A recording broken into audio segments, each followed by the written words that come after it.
kita rubah sama sekali. Dan ini pintunya dan seperti pintu yang ada di rumah lain. Kita ke dalam.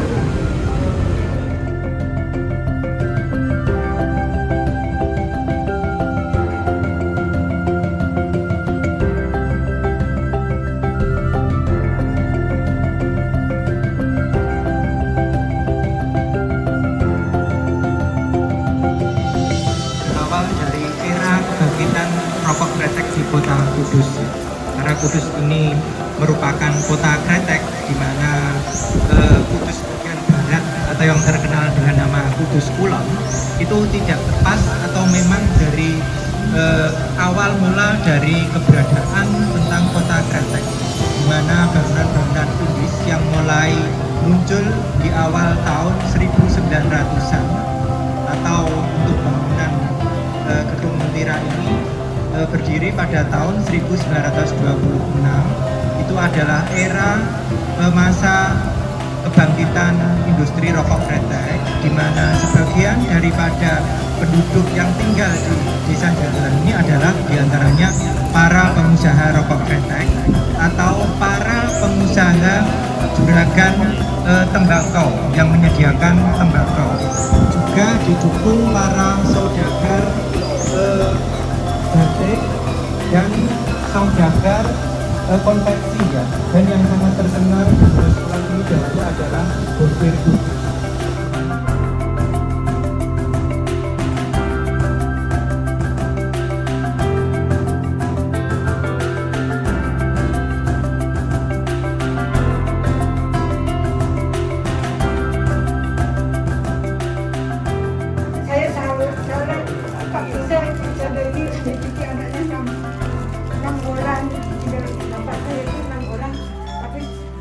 Berhasil sampai kayak gini, sampai terkenal sama ibu-ibu pejabat, sampai Pak Presiden juga tidak bisa ngasih, kita belum tentu anak yang kayak gini belum tentu bisa.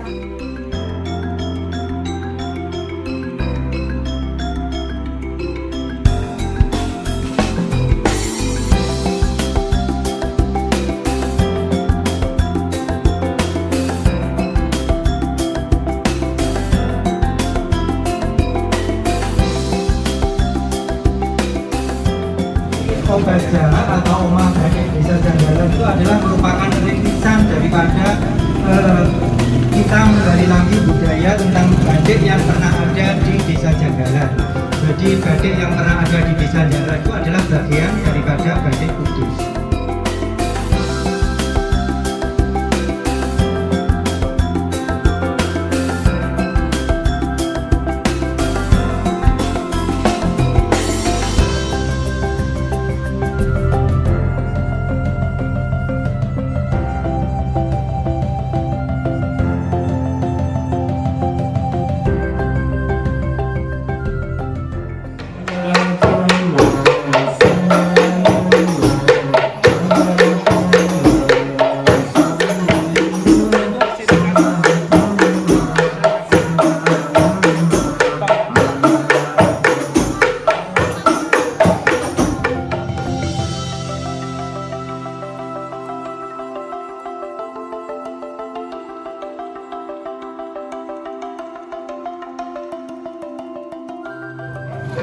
Beliau dihadang oleh begal. Dihadang oleh begal dengan menggunakan kapak. Beliau tangan kosong bisa mengalahkan sejumlah begal yang menghadang beliau. Nah, oleh karena itu, eksiden tersebut dianggap janggal. Nah, janggal. Pada saat yang kedua, pada saat Sunan Kudus sedang mengadakan musyawarah dengan di majelis musyawarah itu ada kekhawatiran atau keinginan Sunan Kudus untuk bisa menghadirkan Haji Nolong, muncullah tiba-tiba Haji Nolong itu sehingga disebut Jonggol. Ada yang menyebut beliau itu bahasa Sirojin. Disinilah daerah yang disebut Janggalan, Janggalan muncullah nama desa Janggalan. Dan ini nanti menjadi salah satu destinasi wisata yang ada di Jawa.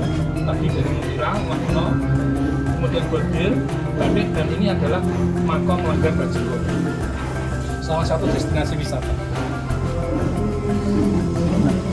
kelebihan beliau dianggap sakti sampai dengan saat ini karomah beliau masih ada. Salah satunya, kalau warga Jagalan itu rasanya bahasa Indonesia ngomong gosip gibah, ya kan, menggunjingkan sesuatu yang tidak baik, orang yang tersebut muncul di depan. Misalkan saya masuk ke dokter ini belakang, meskipun itu tadi ini tidak mau ke sini, lewat. Nah, itu maknanya apa filosofinya? Bahwa dia wong Jagalan, rakyatku, utama wargaku, utuhku, anak utuhku, ojo seneng gibah. Jangan suka membicarakan kejelekan orang lain. Itulah salah satu karomanya Mbak Jepun.